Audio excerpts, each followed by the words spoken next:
তো পেঁপে দিয়ে মুরগি মাংসের ঝোল।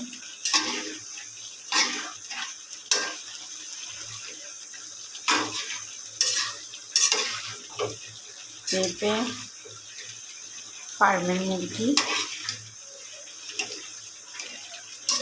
আসলে বাচ্চারা আসলে ফার্মের মুরগিটাই পছন্দ করে, আর বড় মানুষের দেশি মুরগি পছন্দ করে। পেঁপে দিয়ে ফার্মের মুরগি দিয়ে ঝোল রান্না করতেছি।